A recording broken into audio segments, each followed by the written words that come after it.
All right, we'll turn now to the latest business news with our business editor, Charles Pellegrin. Social media app TikTok is making headlines again, this time because it's being sued by the U.S. state of Indiana. Hi, Charles. Hi, Aaron. That's right. TikTok is actually being sued twice because the state's it's being sued twice because the state's attorney general has filed 2 complaints against the video sharing platform. The first complaint says TikTok misleads its users, and especially children, about the amount of inappropriate content on the platform.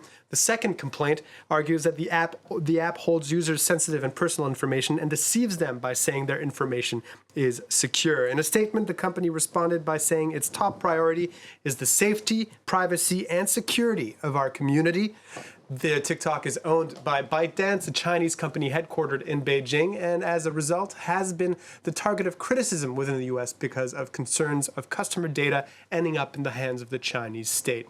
Well, over the years, TikTok has done a lot to try to alleviate these concerns, for instance, moving its headquarters to Singapore in 2020. But shaking these concerns will always be a tough task so long as China's national intelligence law is on the books. This Article 7 compels any businesses registered in China to cooperate with Chinese intelligence services, as you can read here. And Article 10, meanwhile, ensures intelligence services can use this law extraterritorially and compelling Chinese businesses based abroad to cooperate. As a Chinese-owned business based in Singapore, this potentially could apply to TikTok. In another business story this morning, Charles, Sunny Balwani, the former chief operating officer of Theranos, has been sentenced to 13 years in prison for fraud.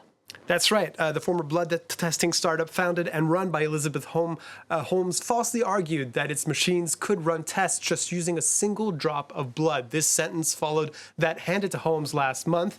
The former Silicon Valley superstar will face 11 years and 3 months in prison. Liza Kaminoff has the details.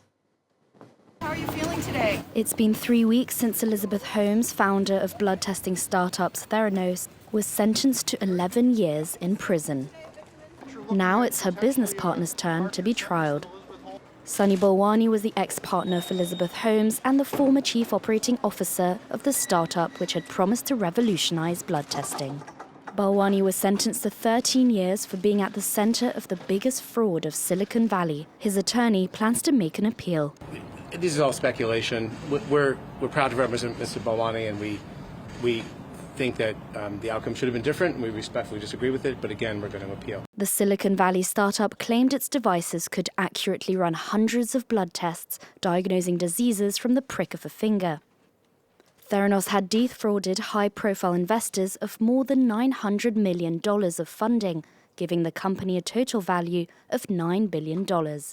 The startup had impressive profit forecasts and a high-profile board of directors, like former U.S. Secretary of State Henry Kissinger and former U.S. Secretary of Defense William Perry. These, coupled with its founder's excellent pitching skills, convinced national retail chain Walgreens to install the blood testing devices in 40 stores across the country. In reality, the blood testing technology did not work and the project collapsed. Prosecutors say that the company relied on third-party conventional machines to run their diagnostics. Balwani was responsible for securing and managing the partnership with Walgreens. He is now expected to be taken to custody on March 15, 2023. Well, Charles, we're going to stay on the theme of corporate scandals, and for that, we'll turn our sights to FTX, the now collapsed crypto trading platform that was founded by SBF. That's right. The New York Times reporting this Wednesday that U.S. federal prosecutors are investigating whether SBF manipulated the market for 2 cryptocurrencies in May that then led to their collapse. They'll attempt to find out whether he controlled the prices of Terra USD and Luna so as to benefit entities he controlled, FTX, and as well as his trading company, Alameda Research. We're going to stay on the same topic then of corporate fraud, Charles, for this next story. A former champion of Germany's fintech sector is going on trial this Thursday. Yeah, potentially a big day for fraudsters getting their comeuppance. This time we're talking about Wirecard and their ex-CEO, Marcus Brown, as well as 2 former executives who are in the dock this Thursday in what's been described as the biggest ever accounting scandal in the country. This comes 2.5 years after the digital payments firm collapsed, after admitting that 1.9 billion euros in its books didn't actually exist. The prosecution argues they invented revenue streams thanks to transactions with a host of partner companies.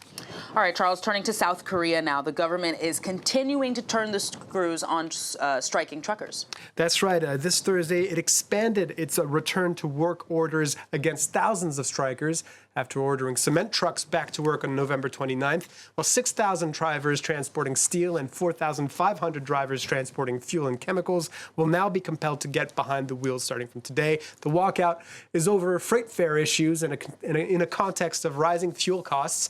The country's finance ministers said the return to work order was inevitable because major export industries like automobiles and shipbuilding could be hurt. As shipments continue to be disrupted due to the suspension of logistics, there is a growing possibility that production will be disrupted from this weekend.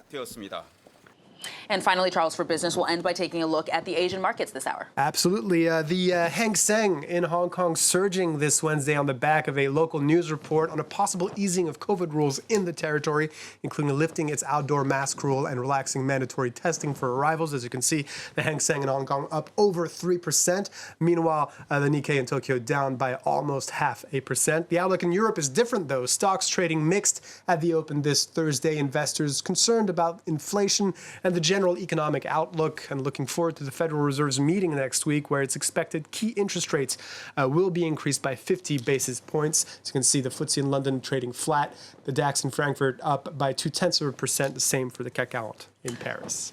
Instability in the markets remains then. Charles Pellegrin, our business editor, thank you very much.